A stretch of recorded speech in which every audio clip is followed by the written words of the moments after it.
안녕하세요. 구차십니다. 뭔가 좀 끊긴 것 같아서 다시 찍고 있어요. 자, 오늘 할 내용은 이제 개항이 경제 침탈을 당하고 있는데 그때 우리 민족들이 저항하는 모습들에 대해서 찍고 있어요. 그래서 그 중에 4개 정도가 있어요. 그걸 경제력 구공운동이라고 하는데 첫 번째가 저번 시간 마지막에 했던 반공령이고요. 두 번째가 여기 있던 상업금융자본의 성장입니다. 이 상업금융자본 성장에서 두 번째 운동은 뭐가 있냐? 1882년 조청상민 수륙 무역장정이 체결되면서 청나라 상인이 우리나라 이제 시장권을 들어와서 점거하기 시작해요. 이에 대해서 그 전에 독점적 판매권을 거의 갖고 있었던 시전 상인들이 상권이 침해되기 시작한 겁니다. 그래서 이거를 지키기 위한 운동을 추진하는데 이거를 상권수호 운동이라고 얘기를 하고요. 이 상권수호 운동은 크게 두 가지 방향으로 나오는데 하나는 철시, 시장에서 철수하는 거니까 파업을 얘기하고요. 아니면 한국중앙총상회라고 하는 조직을 결성을 해서 여기에서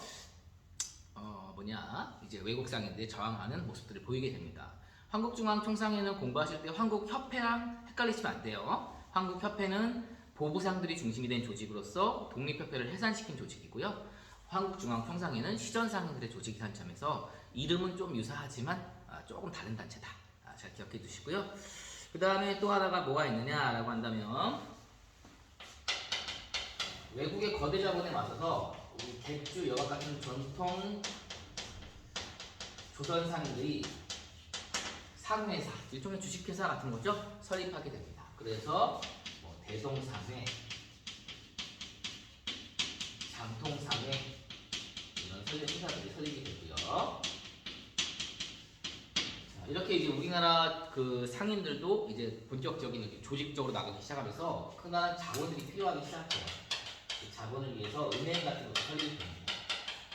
그래서 그 은행으로 조선은행 최초의 은행인데 크게 오래가지 못해요. 대한천일은행 이런 게 있고요.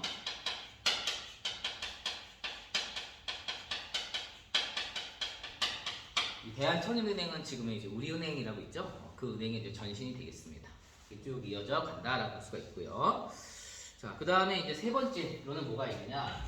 우리나라에 존대는 걸 지키기 위한 이권수호 운동이라는 게 있습니다.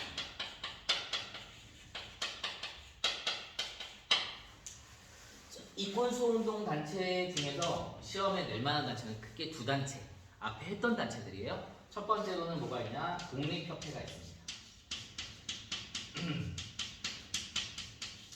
이 독립협회가 만들어진 1896년에는 우리나라 임금이 러시아 공사가 도망가 있었거든요. 그래서 러시아가 우리나라 이권을 많이 침탈합니다. 그 중에서도 러시아가 부산에 있는 저령도란 섬을 빌려가겠다라고 요구를 해요. 이거를 러시아의 저령도 조차라고 합니다.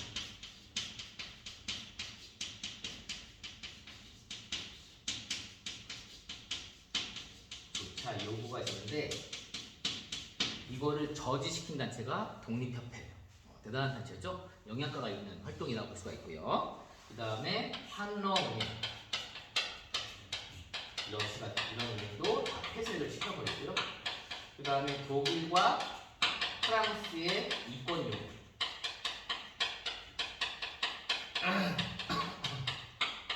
이것도 다 저지시킵니다. 제가 지금 목 상태가 조금 안 좋아서 듣기 좀 거북하시죠? 죄송합니다. 자, 그 다음에 이제 두 번째로는 무슨 단체가 있냐? 보안회라는 단체가 있네요. 보안회. 애국개몽운동 단체 중에 하나죠. 이것도 앞에 했던 거예요. 그쵸? 근데 이미 개항이 경제이기 때문에 앞에 했던 내용이 중복되는 부분들이 많이 있습니다. 보안회는 저번에 얘기했듯이 일제의 황무지 개간권 요구. 이 황무지 개간권 요구를 저지시켰다는 점에서 영향가가 있다라고 할 수가 있겠습니다. 이렇게 되고요. 그 다음에 이제 네 번째, 이거는 이제 뭐냐? 네 번째로는 이제 수능에도 좀 언급이 되는 거라 빨간색으로 할게요. 국채보상운동입니다. 국채보상운동. 국민이, 백성이 나라의 빚을 대신 갚아주겠다는 운동이에요. 이 운동은 요즘에 최근에 있었던 IMF 극복하는 금모으기 운동과 같이 이렇게 묶여서 수능에도 잘 언급이 되고 있어요.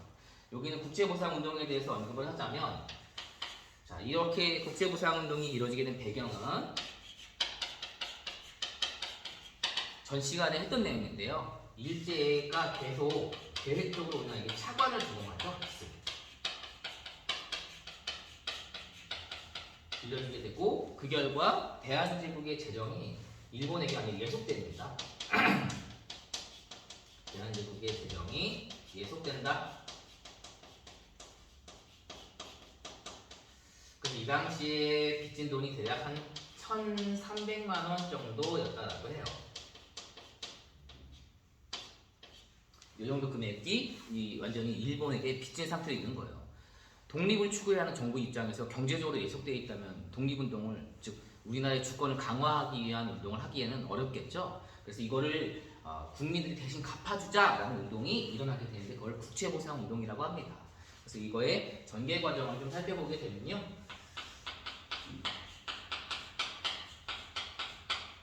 그러면 이 운동이 대구에서 시작이 됩니다. 일단 포인트, 대구에서 시작이 돼요. 대구에서 시작이 되고 이 운동을 시작한 사람은 서상돈이라는 사람이에요. 그래서 이제 기본적으로 무슨 운동이 될까요? 나라 빚을 갚자는 거니까 모금 운동이 되겠죠? 그래서 모금 운동을 하기 위해서는 사람들이 홍보할 필요가 있어요. 그래서 그 당시에 가장 활동이 왕성했던 신문이었던 대한매일신보 같은 신문을 활용해가지고 대한매일신보 등을 활용을 해서 홍보를 하게 되고 이런 신문들의 그 홍보를 통해 가지고 모금 운동을 추진하게 돼요. 방식은 금주 술을 끊어서 그 돈 가지고 모금 운동을 한다. 금연 담배를 끊어서 모금 운동을 한다. 가락지 반지를 팔아서 모금 운동을 한다. 이런 것들이고요.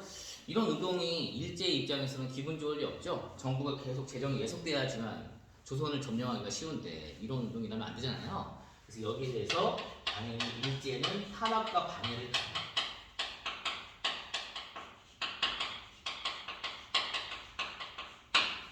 좀 가짜 뉴스 같은 거 퍼뜨리는 거죠. 서상동이 돈을 모아가지고 이거를 개인적으로 착복하고 있다.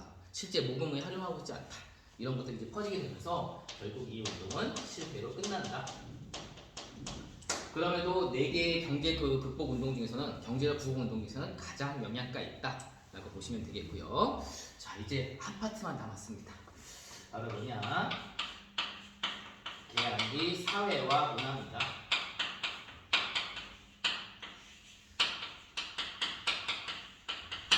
여기도 단순 암기, 그냥 나열, 사실 나열 이런 파트예요.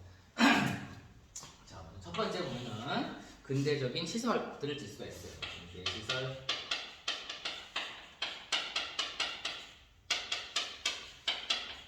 교통과 통신 쪽에서는 주로 도입된 게 무엇이냐 한다면 띠리띠띠띠 다 가는 연락수단이 있어요. 전신 이런 게 있고 그다음에 우편.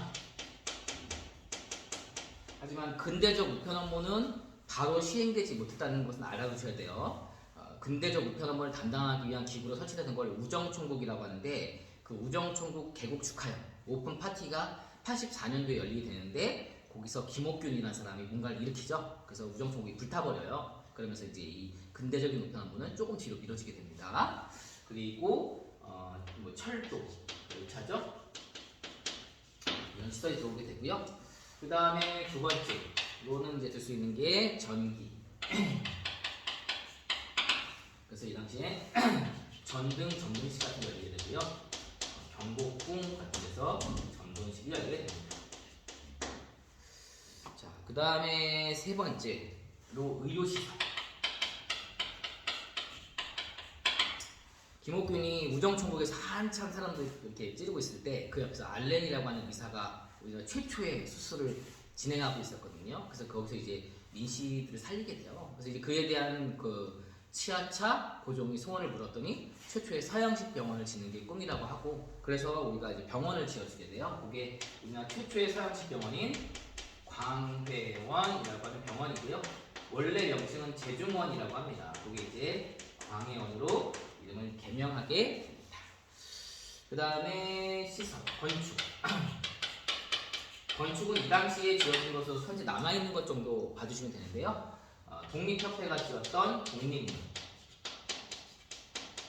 서대문부에 가면 지금 볼 수가 있죠. 그 다음에 덕수궁 석조전. 덕수궁 뒤편에 있는 건축물 하나가 있어요. 그 다음에 명동성당 1898년 1억년에 지어진 건축물들이 지금도 남아서 고딕 양식이라고 하죠. 계속 유지되고 있습니다. 자, 그 다음에 근대 교육을 볼게요. 근대 교육.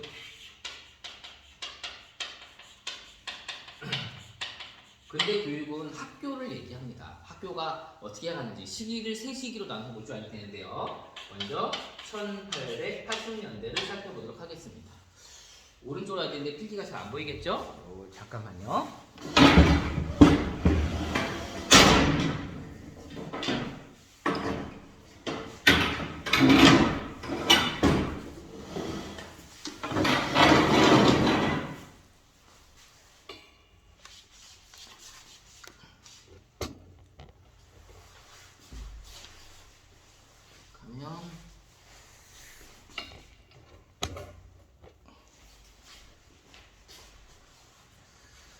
보이시겠죠?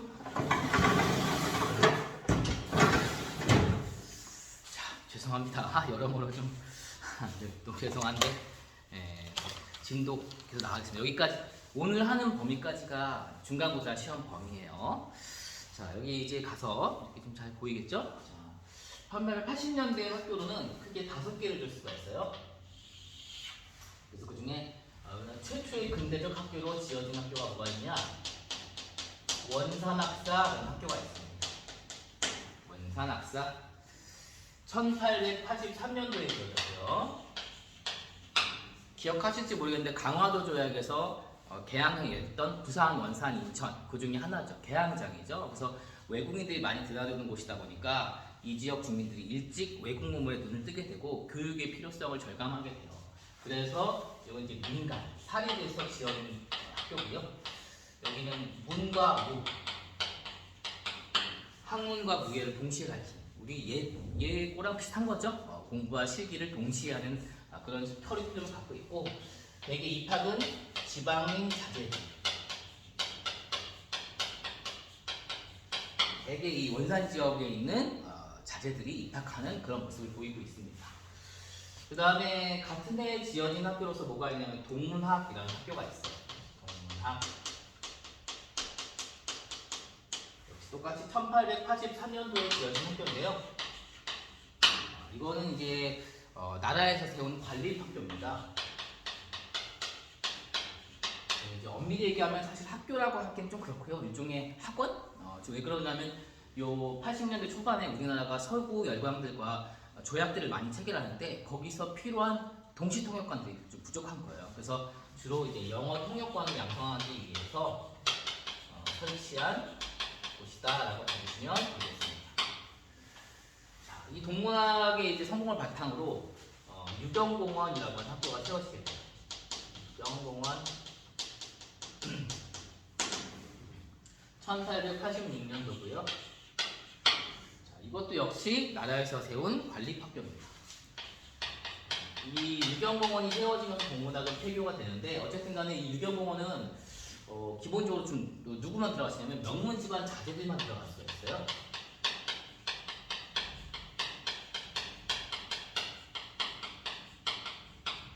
주로 이제 금수저들이 주로 들어간 학교다 하시면 되고 외국인 교사가 가르치기도 합니다. 잘 나가는 학교가 되겠죠. 그리고 또 하나 이 당시 80년대를 대표하는 학교로 배제학당.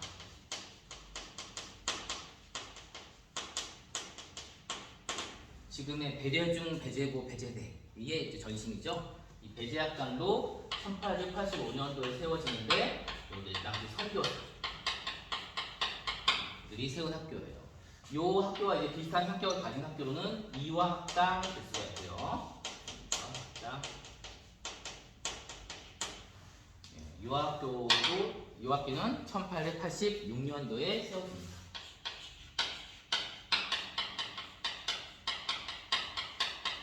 스크랜턴이라고 하는 선교사가 세운 학교고요.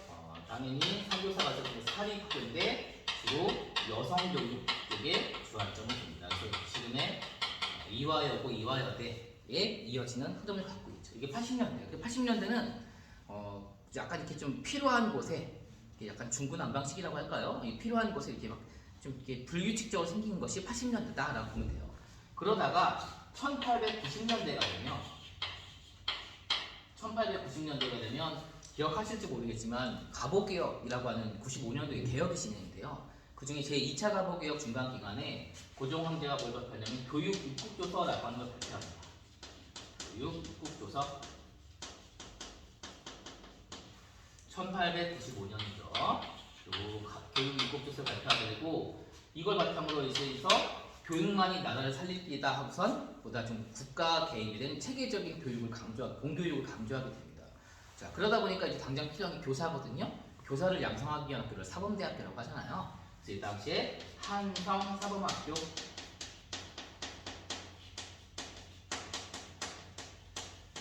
또 모든 사람이 갈 수 있는 지금의 초등학교 개념이라고 해야겠죠. 소아학교 같은 양성교. 그래서 90년대 가면 보다 좀 체계적인 교육으로 간다라고 봐주시면 돼요. 그러다가 1900년대가 되면 모두 알다시피 이제 나라가 구군이 쇠퇴하는, 나라가 망해가는, 보통 흔히 구한말이라고 하죠. 이 시기가 됩니다. 그래서 이 시기 되면 교육으로 나라를 살려야겠다는 애국개몽 운동이 일어나게 돼요. 애국개몽 운동이 일어나게 되는데 역시 이 애국개몽 운동 중에 가장 주도적으로 나선 단체는 신민회라는 단체가 있고요. 신민회라는 단체가 만든 학교는 대성학교, 오산학교 등이 있습니다.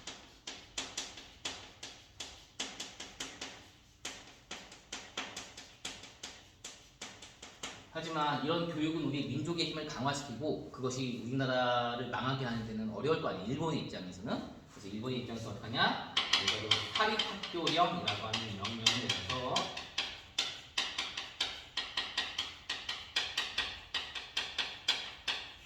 탄압을 가하게 되고, 그래서 민족교육을 강조하는 교육기구는 대부분 폐교한다거나 아니면 친일교육기구로 바뀐다거나 이런 모습을 가지게 됩니다. 여기까지가 근대 교육이라고 보면 되겠고요. 자, 세 번째가 이제 신문입니다. 근대 신문. 자, 신문은 역시 한국사에서 최초 이런 걸 좋아하거든요. 우리나라 최초의 근대적인 신문으로 한성신보라는 신문이 있습니다. 자, 오늘 내용이 다 이런 내용이에요. 어떤 줄거리 이런 거 없이 그냥 계속 내용의 나열. 상당히 지루하고 힘드실 텐데 여기까지가 시험범입니다. 너무 죄송하네요. 이 한성신보는 이 숫자 열흘 숫자예요. 그러니까 열흘마다 한 번씩 간행되는 신문이니까 한 달에 한 3번 나왔겠죠. 이 한성신보 같은 경우는 1883년도에 간행된 신문입니다. 그래서 우리나라 최초의 근대적인 신문이고요. 최초의 근대적인 신문이고, 이 신문은 어디서 간행하냐면 정부에서 발행하는, 정부의 방문국이라는 기구가 있는데 여기서 간행을 했다라는 것입니다. 두 번째 신문으로 뭐가 있냐? 저 인디펜던트라고 하는 독립신문이 있습니다. 독립신문.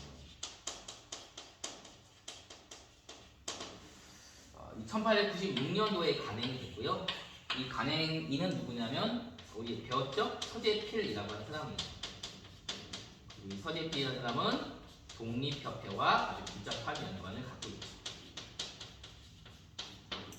그리고 이 독립신문은 민중을 계몽하기 위해서 한글로도 간행이 되고요. 또 이 서재필이라는 사람이 미국에서 온 사람이거든요. 영어로도 신문을 간행하기도 합니다. 자, 세 번째 신문, 오늘은 뭐가 있느냐라고 한다면 제국신문이라는 게 있습니다.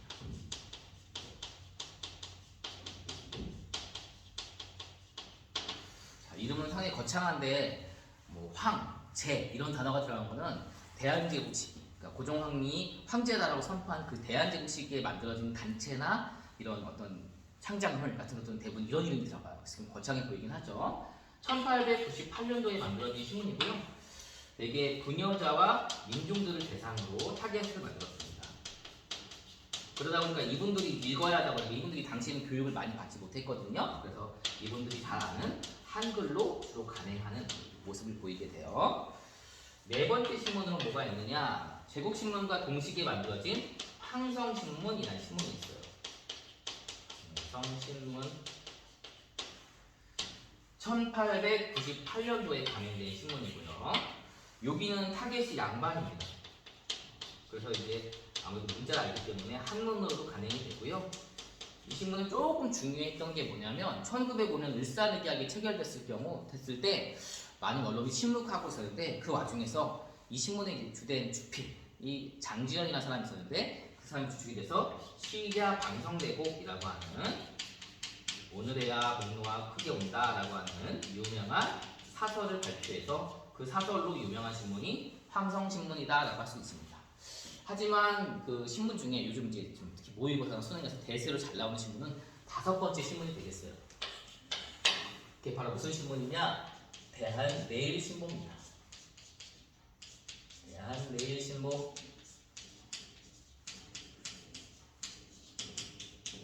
자, 이 신문은 조금 중요하죠? 3월 모의고사, 4월 모의고사 계속 이 신문이 보여요. 수능 때도 보일 확률이 높습니다. 1904년도에 만들어진 신문이고 이 신문은 이제 왜 좀 중요하냐면 베델이라고 하는 영국인이 운영했어요. 베델. 그래서 이 베델이라는 영국인이 운영을 하는데 이 사람이 1904년도 러일 전쟁을 치르하기 위해서 우리나라에 왔다가 정착을 하고 배설이라는 필명을 가지고 귀화를 해서 우리나라에서 만든 신문사가 대한매일신보예요. 여기에 이제 베델과 함께 양기탁이라는 사람이 주축이 돼가지고 신문사를 운영하게 되는데 양기탁 기억나시죠? 신민의 멤버예요. 이제 요들 주제인데 영국인이 운영하다 보니까 일본이 이 신문사에 대해서는 잘 이렇게 터치를 못하는. 그래서 우리나라의 어떤 독립운동 기사라든가 이런 것들에 대한 독립운동이라든가 이런 기사들, 자주적인 기사들이 상당히 많이 있어요. 여기 있는 이제 나중에 언급하게 될 독사실론을 쓰는다거나 아니면 앞서 언급했었던 구체보상운동을 후원한다거나 이런 활동들을 자유롭게 할 수 있었기 때문에 이 신문이 요즘 각광을 받고 있습니다. 여기까지가 신문이고요. 자, 지금 힘겨우시죠? 이제 2개 남았습니다. 자, 4번째로는 이제 뭐가 있냐? 나라가 망해가는 시점이다 보니까 우리나라 거를 연구하는 학문도 성행하게 돼요. 우리나라를 연구하는 건 크게 2 분야가 있는데 하나는 국어. 우리 언어인 국어를 연구합니다. 그래서 이 시기 때 국어를 연구하는 승리단체가 국문연구소라는 단체가 있고요. 국문연구소 1907년도에 만들어진 단체고요. 단체고 이 국문연구소 그다음에 여기 이제 주되게 활동했던 분 중에 하나는 국어학자 중에는 주시경이라는 분이 상당히 유명하시고요. 그다음에 우리나라 연구하는 국사 쪽에서는 우리 국민들을 좀 깨우치게 하기 위한 역사학이 등장하게 돼요. 이걸 근대 계몽사학이라고 합니다. 이 근대 계몽사학으로 등장하는 것이 위인전, 그 다음에 다른 외국에 잘 되고 안 된 사례인 외국 흥망사 이런 것들이 주축이 돼서 주되게 이제 역사관에서 출판이 되고요. 이때 중에 이제 가장 주되게 활동했던 역사학자는 단지의 신채호 선생을 볼 수가 있어요. 독립운동가이기도 하시죠. 이 시기 때 이 신채호라고 하는 분이 독사실론이라고 하는 글을 발표를 하세요. 이 글을 발표하는 것도 아까 얘기했던 대한매일신보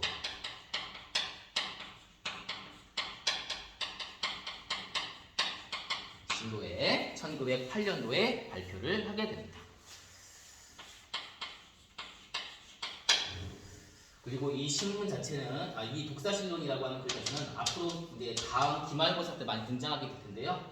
민족주의 사학이라고 있어요. 그 역사학 중에 하나의 큰 흐름 중에 하나인데 그 민족주의 사학의 방향을 제시하는 책으로서 그 의의를 가지고 있습니다.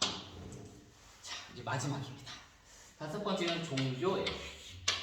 이 당시 종교는 상당히 어떤 친일 색깔을 가진다거나 부정부패한다거나 이런 모습을 많이 보여요. 그래서 종교계 자체 내에서 개혁하고자 하는 운동들이 일어나게 되는데 먼저 유교. 그래서 개혁하자라고 등장해서 일어서는 분은 박은식이라는 분이고요. 이 박은식이 유교 구심론 이런 책을 통해 가지고 개혁을 주장하게 됩니다. 마찬가지로 이 당시 불교 역시 상당히 침체되어 있었는데요. 그에 대해서 뭔가 새로운 기풍으로 불교를 일으켜보자 라고 등장하신 분이 한용운. 이런 분이 이제 불교계의 개혁을 강조하게 되고요. 그 다음에 천도교라는 종교도 이 당시에 좀 눈에 띄는데요. 이 당시에 동학이라고 하는 종교가 원래 있었어요. 기억나시죠? 이 동학이라는 종교가 이 시기가 되면 친일파들이 많이 등장하거든요. 그래서 동학이라는 이미지가 안 좋아지니까 친일파가 아니셨던 분들이 주축이 돼서 우리는 동학이 아니다. 그 친일파 동학이 아니다. 라고 하는 의미에서 천도교로 이름을 바꾸죠. 이때 이분들을 주도적으로 이끌었던 분이 손병희라고 하는 분입니다.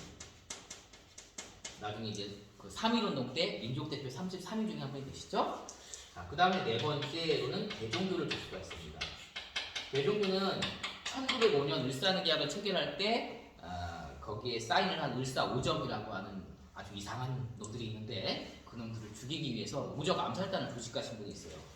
나천이라고. 근데 이분이 이제 거기서 실패를 하고 나서 만든 종교가 대종교입니다. 그래서 여기는 이제 누굴 숭배하면 단군을 숭배하세요. 단군을 숭배하고 그러다 보니까 단군이 만든 국가는 신성한 국가고요. 그 국가를 점령한 일본은 없어져야 된다 한 논리까지 이어지게 돼요. 그래서 나중에 무장 독립투쟁의 투쟁 단체들이 이 종교를 특히 북한도 쪽에 뭐 중강단, 북로군정서 이런 단체들, 김좌진 장군 이런 쪽이 다 이런 대종교와 연관이 있습니다. 그래서 오늘 사실은 되게 지루하고 어려운 내용인데 여기까지가 시험 범위라 일단 달려봤어요. 일단 여기까지 한번 정리해 보시고요. 1차 지필평가 좋은 결과 얻길 바라겠습니다. 고생하셨습니다.